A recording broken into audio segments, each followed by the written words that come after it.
Приходько мырза шын діндар кісі еді. Оның табынатын екі құдіреті бар. Бірі заң, бірі дін. Өз үйінің төрінде екі сүйреті ілулі тұрады. Бірі Иисус Христос, бірі Николай екінші.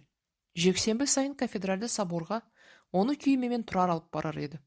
Мырзасы соборға кіріп, Құдайға құлшылық ықылас білдіріп қайта шыққанша, атшы бала далада күтіп тұру керек қой.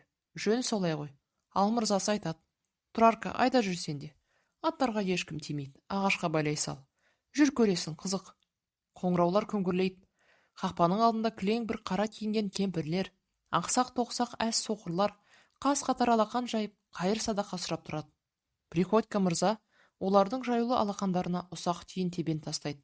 Қайыршылардың кейбірі түнке қалбыр тосады. Тастаған ақша шылдыр етіп түнкеге түседі. Мырзаның соңынан еріп келе жатқан тұрардан да бірдеңе дәметеді қайыршылар. "Құдай саған ұзақ өмір берсін, мырза бала", деп сыбырласады. Тұрар қысылады. Тастайтын тиын онда жоқ. "Құдай сені бәле жаладан сақтасын, мырза бала", деп әлдекім оның қолынан сүймек болады. Тұрар одан бетер қысылады. Қайыршылар үшін адамның нәсілі жоқ. Ақшаң болса болды. Мына қара бала не ғып жүр мұнда демейді. Приходько сынды төренің жанында келе жатқан соң тегін болмаған деп ойлайды. "Құдай саған мол бақыт, зор дәреже берсін, мырза бала". Күмбез астындағы мыс қоңыраулар сыңсиды. Собордың ішінен жүрегіңді жұлып әкете жаздап, хор дауысы күңіреніп шығады. Соборды айналдыра отырғызылған қара көк емен ағаштарға дейін мына құлшылықтың құдіреті зарына ойып, олар да тәңірге табынғысы келгендей, мұңая мүлгіп, хор дауысын іштерінен қайталап, жапырақтары күбірлесіп тұрады. Собор баспалдағына көтерілерде, Приходько мырза бас киімін қолына алып шоқына бастайды. Еркек атаулының бәрі бас киімдерін қолына алып, кеуделеріне қысып, бастары жерге жеткенше иіліп, бар ынта-шынтасымен шоқынып жатыр.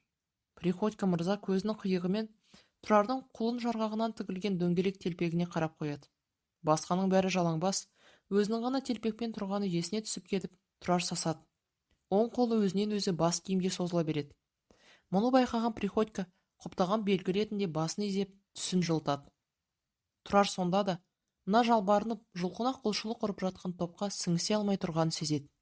Өзгелер дауыл жапырған қоғадай жығылып, бір иіліп, бір тұрып тынымсыз шоқынып жатқанда, міз бақпай сіресіп қалған Тұрар ғана. Приходько сол көз қиығымен оған қайта-қайта қарай берді.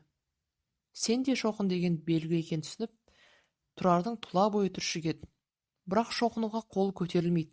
Қолы қол емес, қорғасын сияқты зорласаң да көтерілер емес. Мінбеден сақалы беліне түскен епископтың даусы Құдайдың өз даусындай құдіреті естіледі. Дәл төрде екі қолы екі жаққа керіліп, басы кеудесіне салбырап кеткен, азап шеккен кісінің суреті көзді еріксіз тартады. Өзі арық, екі аяғы салбырап, тек сүлдесі саудырап қалған. Бұл бейшараны неге керіп тастаған? Бұл Тұрар үшін жұмбақ. Собор іші өзге бір бөтен дүние, өң емес түс сияқты. Айнала балауыз шағдандар жағылған. Қабырғалар қас-қатар суреттерге толы. Епископ азынап тұр, хор ара-арасында зарлап қоя береді. Сай сүйекті сырқыратып жүрегіңді елжеткен пәрменді әсер әлде қайда бұл пәни дүниенің әуре сарсаңнан, күйбің күйкі тіршілігінен алыстап, аспанға шарқыратып, жұмақ жазирасын елестеткендей. Приходьконың көз қиығы ғана арқаңды аяз қарығандай ызғар шаша бастаған. Тұрар оның не талап етіп тұрғанын сезеді, бірақ қозғала алмайды. Төрдегі терілген адам суретін көз қарасы да суық. Өзгелерге емес, дәл өзіне қадалып, айыптап тұрғандай көрінеді. Тұрар қашқысы келеді. Өн бойынан суық тер саулап барады. Өкпесі қысылып, демі тарылып, өзімен өзі арпалыстан жаны мұрын ұшына келгендей азаптанады. Собордағы жұрттың бәрі Құдайына құлдық ұрып, әркім өз өтінішін іштей айтып, шағынып жалбарынып жатқанда, Тұрар жалтақтап жан-жағына қарайды.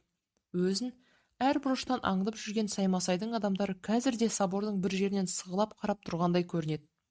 Соборда шоқынғандар арасында тұрғанын көрсе, Саймасайлықтар: "Рысқұл қарақшының баласы шоқынып кетіпті. Шіркеуден көрдік" деп жер дүниеге жария етер еді. Осыны ойлау мұң екен, Тұрар бұрынғыдан бетер дегбірсізденіп, тұра қашқысы келді. Приходькодан қорқады, керулі адамның көз қарасынан қорқады. Неге керіліп тастаған? Әкесі Рысқұлдың Саймасайлар байлап тастап, жабыла сабағанда бір сәтте басы осылайша салбырап қалып еді. Тұрардың суретке тесіле қарап қалғанын көптен байқап тұрған Приходько: Иисус Христос құдіретті Құдай деді. Құдайдың өзі осындай қорлыққа ұшыраса, өздер жұрт не болмақ? Түйені жел шайқаса, ешкіні аспаннан ізде деген осы да. Мырза, мен аттарға бара тұрсам қайтеді? Асау немелерді біреу-міреу үркітіп жүре ме?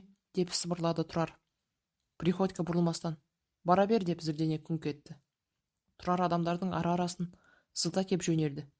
Қара жамылған бір кемпір ашулы көзімен ата қарап, «Ух, басурман, не христ» деп ысылдап қалды. Тұрардың бұл кетісіне көрмеде тұрған Құдай да, оның әулие апостолдары да, мінбедегі епископ та, собор толы діндарлар да риза емес сияқты көрінді. Тек собордан шыға келгенде, табалдырықтан бастап ақпаға дейін тізіліп тұрған қайыршылар ғана оған телміре қол созып, бастарын иіп, әдеттен айнымай тұр. Табалдырықтан қақпаға дейін желі байлам жер Тұрарға қыл көпірдің үстіндей, тозақ отының арасындай сезілген. Қалтасында ырымға қара бақыры жоқ, өзі жалшы баладан да қайыр садақа дәмететін жандар болады екен. Құдайдың өз үйінде мұншама қайыршылық болар деп кім ойлайды?